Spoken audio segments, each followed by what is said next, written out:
తెలుగు కథల సమాహారానికి మీకు స్వాగతం. ఇప్పుడు మనం వినబోయే సీరియల్ నేను సైతం మూడో భాగం. రచన సింహప్రసాద్ గారు. మరి మూడో భాగంలోకి వెళ్దామా? ముగ్ధ రైమ్స్ పాడుతూ డ్యాన్స్ వేస్తోంది. సీత, మురళి ఆనందపడిపోతూ చూస్తున్నారు, వింటున్నారు, తప్పట్లు కొడుతున్నారు. మధ్య మధ్య గుండెలకు హత్తుకుని ముద్దులు పెడుతున్నారు. Calling bell మ్రోగింది. పానకంలోని పొడకెవరో అన్నట్టుగా విసుగ్గా చూశారు. మురళి వెళ్ళి తలుపు తీశాడు. గుమ్మ అవతల సుబ్బారావు, సుబ్బలక్ష్మి, వారి పిల్లలు. మీరొచ్చారేమిటి? సీతకి చెప్పారా? కంగారు పడుతూ అడిగాడు. మీ పాప రోజు కలలోకి వస్తుందని ఏడుస్తూ కూర్చుంది, అందుకని చెప్పకుండా వచ్చాం. సరే రండి, కానీ జాగ్రత్తగా మాట్లాడండి. సుబ్బలక్ష్మి, మీ అక్క సంగతి నీకు తెలుసు కదా, జాగ్రత్త. లోపలికి వచ్చారు. వాళ్ళని చూసిందో లేదో సీత మొహంలో రక్తం అంతా ఇంకిపోయింది. పెదాలు కంపిస్తుంటే గబుక్కుని వెళ్ళి ముగ్ధను గట్టిగా హత్తుకుంది. పాపను తీసుకుని దూరంగా పారిపోవాలన్న కాంక్షను బలవంతాన తొక్కి పట్టింది. బాగున్నావా అక్క? నీ ముద్దుల కూతురు ఎలా ఉంది? నవ్వుతూ సమీపిస్తూ అంది సుబ్బలక్ష్మి. ఆమె మాటలు ఆమె మీద మంత్రంలా పనిచేశాయి. భయం తొలగిపోగా ప్రసన్నంగా నవ్వింది. ముగ్ధ బొగ్గలు పుణికి, బాగున్నావా తల్లి? అలా చూస్తున్నావేంటి? నీ చిన్నమ్మని, రా నా దగ్గరికి రా అంటూ చేతులు చాచింది. ఆమె చేతుల్ని సున్నితంగా త్రోసేసింది సీత. వస్తుందిలే, ఇప్పుడే కదా వచ్చావు, బెరుకు తగ్గని, కూర్చోవయ్యా సుబ్బారావు. ముగ్ధను ఎత్తుకునే లోపలికెళ్ళి గ్లాసులు, ఫ్రిడ్జ్లోంచి వాటర్ బాటిల్ తెచ్చి చెల్లెలకు అందించింది. అందరికీ మంచినీళ్ళు ఇవ్వు. ఎడంగా నిలబడి అపురూపంగా చూస్తున్న ముగ్గురు ఆడపిల్లల్ని పిలిచి, ముగ్ధ, వీళ్ళెవరో తెలుసా? నీ అక్కలు అనిత, సరిత, హరిత. పేర్లు బాగున్నాయి కదా అని అడిగింది. తలాడిస్తూ వారి పేర్లు చెప్పి నవ్వింది ముగ్ధ. ఆ నవ్వు ఎంతో మనోహరంగా అనిపించింది. తన్మయురాలై చూస్తూ ఉండిపోయింది సుబ్బలక్ష్మి. ముగ్ధను విడవకుండానే మిగతా పిల్లలతో కలిసి సోఫాలో కూర్చుని ముగ్ధ గురించి ఎన్నో కబుర్లు చెప్పింది సీత. ముగ్ధ డ్రెస్సులు, బొమ్మలు, ఫోటోలు అన్నీ చూపించింది. చెల్లెలు రాజకుమారిలా ఉంది, నువ్వు చూడమ్మా అని తల్లిని లాక్కెళ్ళి మరీ ఆల్బంలోని ఫోటోలు చూపించారు అనిత, సరిత. హరిత మాత్రం మౌనంగా గమనిస్తూ ఉండిపోయింది. అన్నీ చూసొచ్చి, రాజభోగం అంటే నీ కూతురుదే అక్క అని మెచ్చుకుంది సుబ్బలక్ష్మి. నా బంగారు తల్లి అని ముద్దు పెట్టుకుంది సీత. ఒక్కసారి ఎత్తుకుంటానక్క అయిష్టంగానే అందించింది. ముగ్ధను ఒళ్ళో కూర్చోబెట్టుకుంది. బుగ్గ మీద ముద్దు పెట్టుకుని తల, ఒళ్ళు నిమిరింది. మురిపెంగా కబుర్లు చెప్తూ ఉంటే అమాంతం లాగేసుకుని లోపలికి తీసుకెళ్ళిపోయింది సీత. మ్రాన్ పడిపోయారంతా ఆ దృశ్యం చూసి. సుబ్బలక్ష్మి కళ్ళల్లో కన్నీళ్లు సుళ్ళు తిరిగాయి. సారీ, దానిది పిచ్చి ప్రేమ, అపార్థం చేసుకోవద్దు. వెళ్దాం పదండి. హరిత చేయి పట్టుకుని విసురుగా బయటికి నడిచింది సుబ్బలక్ష్మి. సుబ్బారావు, పిల్లలు లేచారు. వారి వెనకే వెళ్ళి సాగనప్పుతూ పదే పదే సారీ చెప్పాడు మురళి. సుబ్బలక్ష్మి అతడి వంక చూడనే లేదు. దుఃఖపు కెరటాన్ని అతి కష్టం మీద నిగ్రహించుకుంటోంది. అయినా ఆమె కళ్ళు అశ్రుపూరితమయ్యాయి. ఇక యువరాణి వేషం ధరించింది ముగ్ధ. స్టేజి మీద సింహాసనంలో కూర్చుంది. లేచింది, హుందాగా అటు ఇటు తిరిగింది. నేను రాణిని అన్నట్టుగా టీవీగా నిలబడి చూసింది, నవ్వింది. చకచక ఇంగ్లీష్లో డైలాగులు చెప్పింది. ప్రేక్షకులు మంత్రముగ్ధులయ్యారు. అది స్కూల్లో పిల్లలు ప్రదర్శిస్తున్న నాటకంలాగే అనిపించలేదు ఎవరికి. ఇక ముగ్ధనే కళ్ళప్పగించి చూస్తున్న సీత, మురళీల సంగతి చెప్పనే అక్కర్లేదు. మాట మాటకి తప్పట్లు కొడుతున్నారు. నాటకం ముగిసింది. కరతాళ ధ్వనులు మిన్నంటాయి. సీత మొహం దేదీప్యమానంగా వెలిగిపోతోంది. ముగ్ధ అచ్చం యువరాణిలా ఉంది కదండి. బెస్ట్ యాక్టర్ ప్రైజ్ మన బంగారుకే ఇస్తారు చూడండి. ఆహార్యం బాగా కుదిరింది. అదీగాక ముగ్ధలో గ్రేస్ ఉంది. పొడుగ్గా ఉంటుందేమో, రాజేశం ఉట్టి పడుతోంది. కళ్ళు, ముఖాకృతి గురించి చెప్పనే అక్కర్లేదు. మన ఊహ కందనంత ఉన్నత స్థాయికి ఎదుగుతుంది. చూస్తూ ఉండు. చిన్నపిల్లలాగా మురిసిపోయి గబుక్కున భర్త బొగ్గ మీద ముద్దు పెట్టింది సీత. చుట్టూ ఎందరో ఉన్నారని, తమ వంకే చూస్తున్నారన్న స్పృహే లేదు ఆమెకి. చిన్నారి పొన్నారి ముగ్ధ తప్ప మరెవరూ కనిపించట్లేదు ఆమెకి. వారు ఆశించినట్టే ముగ్ధకు ప్రథమ బహుమతి లభించింది. దాన్ని అందుకుని తిన్నగా వచ్చి తల్లికి అందించింది ముగ్ధ. మురిసిపోతూ అక్కున చేర్చుకుంది. మా అమ్మాయి అంటూ గొప్పగా గర్వంగా చుట్టూ ఉన్నవారికి చెప్పింది సీత. నీ పెర్ఫార్మెన్స్ నిజంగా అదిరిందనుకో, నీకేం గిఫ్ట్ కావాలో కోరుకో ముగ్ధ. తండ్రి మాటలకి హైదరాబాద్ చూద్దాం డాడీ, మా ఫ్రెండ్స్ అంతా ఎప్పుడో చూసేశారు అంది. ఓకే, గ్రాంటెడ్, వచ్చే వారం వెళ్తున్నాం.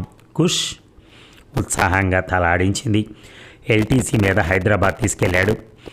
బంధువులు ఉన్నప్పటికీ ఒక పెద్ద హోటల్లో రూమ్ తీసుకున్నాడు. ఇంద్రభవనాన్ని తలపిస్తున్న ఆ హోటల్ అంతా తిరిగి మురిసిపోయింది Mugdha. Charminar, zoo, museum, Birla temple, NTR gardens, Hussain Sagar, ప్రతిదీ ఇంతింత కళ్ళతో చూసింది 6 ఏళ్ల ముగ్ధ. తండ్రిని అడిగి ప్రతి దాని వివరాలు, ప్రత్యేకతలు తెలుసుకుంది. ఐమాక్స్లో 3D ఫిలిం చూసి అద్భుత రసానందంలో ఓలలాడింది. మురళి చెప్పలేక చేతులెత్తేసేటన్ని ప్రశ్నలు గుప్పించింది. ముగ్ధలో జిజ్ఞాస అధికంగా ఉంది. సీత, మనం సిటీకి ట్రాన్స్ఫర్ చేయించుకుందాం, ఇంకా పెద్ద స్కూల్లో వేద్దాం, ఇంకా బాగా ఎంకరేజ్ చేద్దాం, అప్పుడు ఇక చుక్కలు చూడకపోతే ఒట్టు. తిరిగి వెళ్ళగానే ట్రాన్స్ఫర్కి అప్లై చేసేయండి, ముగ్ధ ఉజ్వల భవిత కన్నా మనకి ఇంకేం అక్కర్లేదు వంత పాడింది సీత.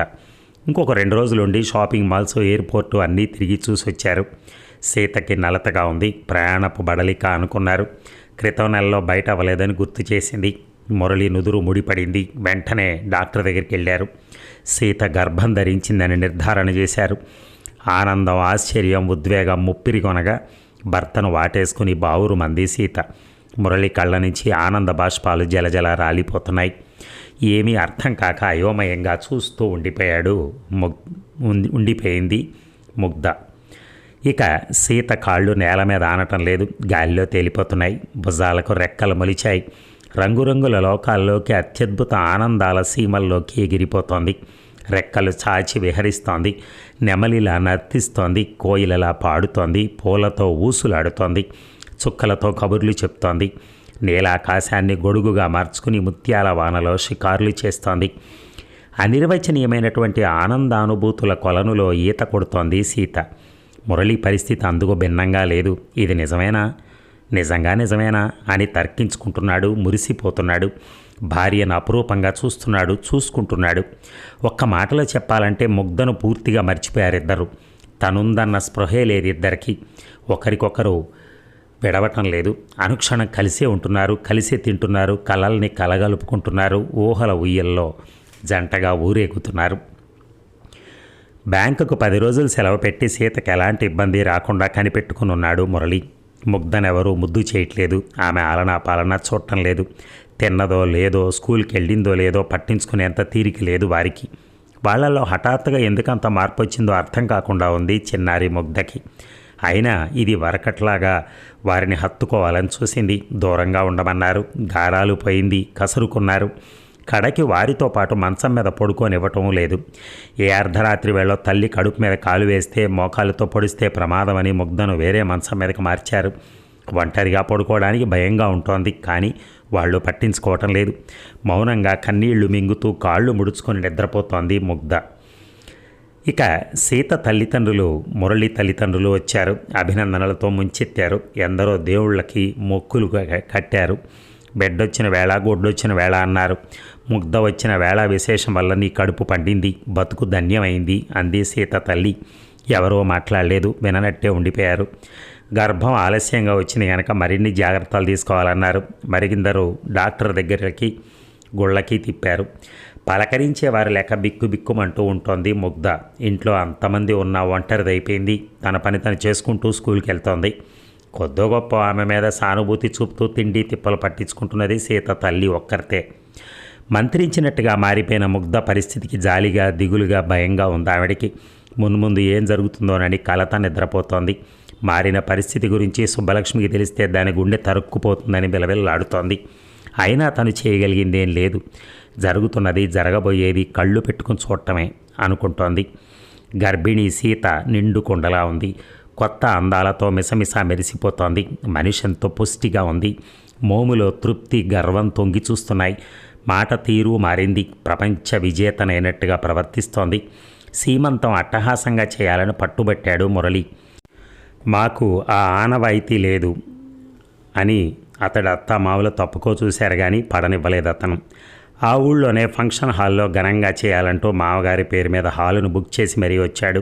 బంధుమిత్రులకు వర్తమానాలు పంపారు. సుబ్బారావు దంపతులను పిలవలేదు. మర్చిపోయినట్టుగా ఊరుకున్నారు. సంగతి విని లబలబలాడింది శేషమ్మ. ఇంకా అలా నిమ్మకు నీరెత్తినట్టు కూర్చున్నారేమే, వెళ్ళండి. సొంత బిడ్డొచ్చాక పరాయి బిడ్డను ఎవరు చూడరు. నీ కూతుర్ని తన్ని తగలేకముందే వెళ్ళి జాగ్రత్తలు చేయండి. ఇప్పుడు మేలుకోకపోతే బిడ్డ బతుకు అటు ఇటుగాక అన్యాయం అయిపోద్ది తల్లి అంటూ తరిమింది. మరి నిలవలేక పిల్లల్ని వదిలేసి సుబ్బారావు సుబ్బలక్ష్మి బయలుదేరి వచ్చారు. పిలవని పేరంటానికి వచ్చిన చెల్లెల్ని మరిదిని చూసి మొహం తిప్పేసుకుంది సీత. అదేమిటే అన్న తల్లితో నా వైభోగం చూసి కళ్ళల్లో నిప్పులు పోసుకుంటోంది అందామె. బొగ్గలు నొక్కుకుంది సీత తల్లి. సుబ్బారావు మురళితో మాట్లాడుతుంటే సుబ్బలక్ష్మి కళ్ళు ముగ్ధ కోసం అన్వేషించాయి. కడకో మూల ఏదో చదువుకుంటూ కనిపించింది. రంగు వెలిసిన బొమ్మలా ఉన్న ముగ్ధను చూసి కలవరపడింది. కన్నీళ్లు ఊబికొచ్చాయి. పరుగున వెళ్ళి గుండెలకు హత్తుకుంది. చిన్నమ్మ, నాకు తమ్ముడో చెల్లెలో పుడతారు అంది సంబరంగా. ఆ వెంటనే అప్పుడు నన్ను ముద్దు చేస్తారా అని అడిగింది. నివ్వెరపోయింది సుబ్బలక్ష్మి. తన గుండెల్ని తొలిచేస్తున్న భయం అక్షర రూపం పోసుకుని ముగ్ధ నోటి వెంట బయటకొచ్చింది. పేలవంగా నవ్వింది. కంపిత స్వరంతో, నిన్నెప్పట్లాగే ప్రేమగా చూసుకుంటారు. నువ్వు ఈ ఇంటి పెద్ద బిడ్డవి. నువ్వు అలాంటి భయాలేం పెట్టుకోకు తల్లి అంది. మరేమో మమ్మీ డాడీ అంటూ తనను నిర్లక్ష్యం చేస్తున్నారని చెప్పాలనుకుంది. కానీ ఆ పైన మాటలు రాలేదు. ఏడుపు తన్నుకొచ్చింది. చిన్నమ్మ ఒడిలో తలపెట్టుకుని ఏడ్చేసింది. చాలాసేపు చాలా రకాలుగా ఓదారిస్తే కానీ మామూలు మనిషి కాలేకపోయింది. ఆడవాళ్ళంతా పట్టు చీరలు ధరించి సీమంతానికి వెళ్ళటానికి రెడీ అవుతున్నారు. త్వరగా తెమలాలి, అవతల వర్జ్యం వచ్చేస్తోంది తొందర పెట్టారు సీత వాళ్ళ నాన్న. ఇంకా అలానే ఉన్నావేమిటే, త్వరగా చీర మార్చుకో, ముగ్ధను కూడా రెడీ చేయి సుబ్బలక్ష్మితో అంది తల్లి హడావిడిగా తిరుగుతూ. తలదువ్వి జడవేసి పూలు పెట్టి ముగ్ధను అలంకరించింది. రాకుమారిలా ఉన్నావు, నాదిష్టే తగిలేట్టుంది అంటూ బొగ్గలు పుణికి మెటికలు విరిచింది. స్నిగ్ధంగా నవ్వింది ముగ్ధ. తను రెడీ అయింది సుబ్బలక్ష్మి. అంతా వివిధ వాహనాల్లో ఫంక్షన్ హాల్కి వెళ్ళారు. అక్కడి ఏర్పాట్లు చూసి ఏనుగెక్కినంత సంబరపడింది సీత. తనకు తెలిసి తన బంధువుల్లో సీమంతం చేయించుకున్న వాళ్ళెవరూ లేరు. ఆ అదృష్టం తనకే దక్కింది. అది కూడా ఫంక్షన్ హాల్లో పెళ్లి చేసినంత ఆర్భాటంగా చేయటం గొప్ప విషయం.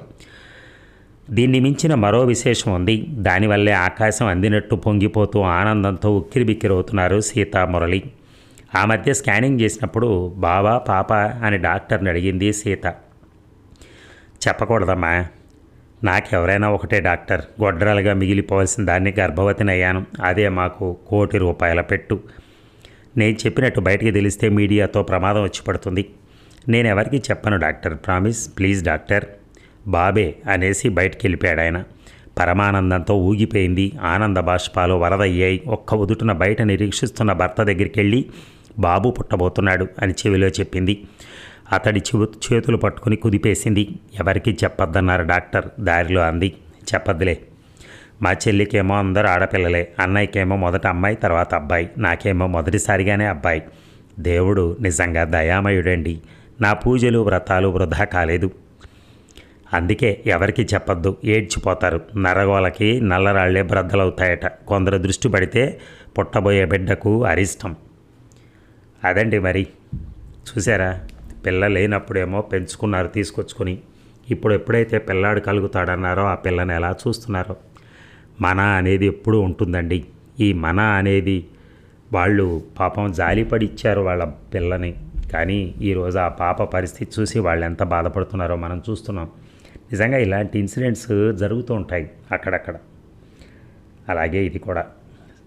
ఏదైనా సింహప్రసాద్ గారు మళ్ళొక్క మంచి సీరియల్ని తీసుకొచ్చారనిపించింది నాకు. Thank you.